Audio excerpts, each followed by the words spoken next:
Todos bienvenidos a la segunda parte de este video o de esta sección, hablando de métodos de recuperación mejorada.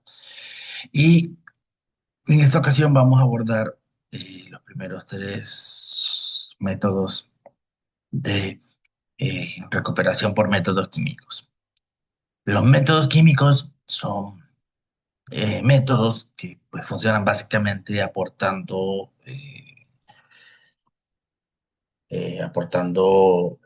productos, ¿verdad? Productos a la formación.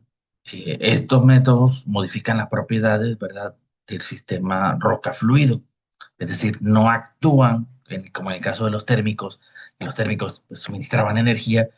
En este caso, actúan haciendo que las propiedades sean diferentes, ¿verdad?, que cambien las propiedades de los fluidos. No por energía, eh, sino por propiedades físicas o petroquímicas, ¿no? También, dependiendo de la técnica.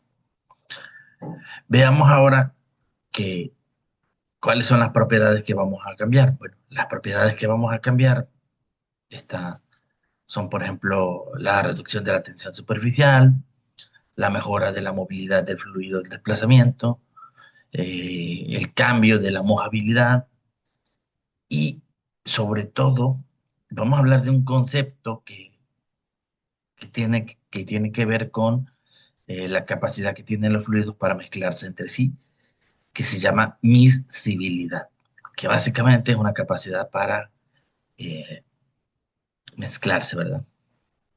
Tengo un segundito.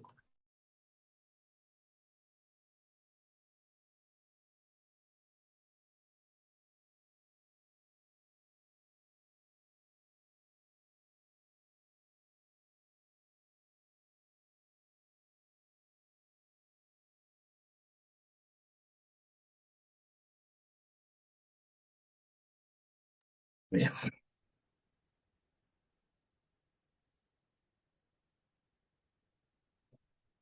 Ahora bien, ¿cuáles son estos métodos? Veamos, por ejemplo, el método miscible.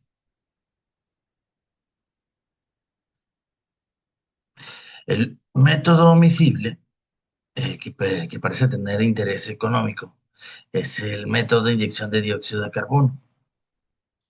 ¿A qué le llaman método miscible? Es un método en el que el fluido que nosotros inyectemos a la formación pues se pueda mezclar con el petróleo bajo condiciones de presión adecuada, eliminando así lo que podríamos entender como tensión interfacial, ¿verdad? Que ya sabemos que por lo que platicamos antes, en la primera parte de este curso, bueno, se trata de la tensión que hay entre las fases, ¿verdad? De una sustancia. Y aunque la función de la inyección, ¿verdad?, de CO2 puede ser miscible o inmiscible, normalmente se considera que el único método miscible que parece tener un interés económico pues será el método de inyección de dióxido de carbono. Los métodos de inyección, como por ejemplo las microemulsiones, con el fin de obtener la miscibilidad entre el agua y el crudo, requieren demasiado surfactante para ser económicos y, sin embargo, pueden actuar durante la primera etapa de la inyección. En el método miscible, como les digo, se puede utilizar CO2, como en el caso de lo que se utiliza en la cuenca pérmica de Estados Unidos, pero requiere conocer precisamente un concepto que se conoce presión mínima de miscibilidad. Si nosotros no manejamos o no entendemos cuál es la presión mínima que debe tener el yacimiento para que el CO2 inyectado pueda mezclarse con el crudo, para así disminuir obviamente propiedades como la densidad, ¿verdad? Y a su vez la viscosidad y poder generar esa facilidad de movilidad, el fluido se va a encontrar y no va a poder mezclarse. Si nosotros queremos hacerlo mediante la técnica de invisibilidad, es decir, que se mezcla, pero que no se mezcle, solo funcionará como si nosotros tuviéramos una, un globo debajo de una hoja. A medida que nosotros inflamos el globo, se mueve la hoja, pero obviamente va a depender de la cantidad de fluido que se encuentre, que se inyecte, ¿no? De CO2. Aunque tarde o temprano va a llegar a la miscibilidad. También es posible, perdón, hacer la inyección de solventes como nafta o hidrocarburos más ligeros para que se mezclen y bueno, disminuyan sus propiedades, ¿verdad? Su eficiencia es bastante alta, pero como podrán imaginarse, por el simple hecho de que requiera de que sean fluidos que pasaron por procesos de transformación, es decir, en hidrocarburos que se transformaron o en nafta o en hidrocarburos más sencillos, más ligeros, pues no suele ser barato. Y el método de las microemulsiones busca generar en el yacimiento condiciones termodinámicamente estables, ¿verdad? Y lograr una IFT ultra baja, menor a 10 a la menos 3 eh, metros newton sobre metros y requiere un diseño preciso con respecto a la salinidad y la composición. Los métodos de inyección, entonces, aunque pueden ser muy eficientes, pues también pueden representar un tema de costos. Sin embargo, eh, son más utilizados a nivel comercial como una etapa inicial antes de pasar a otras etapas como la inyección de dióxido de carbono o dióxido de carbono, ¿verdad? El método de baja tensión o surfactante, permítame señalarlo, el método surfactante,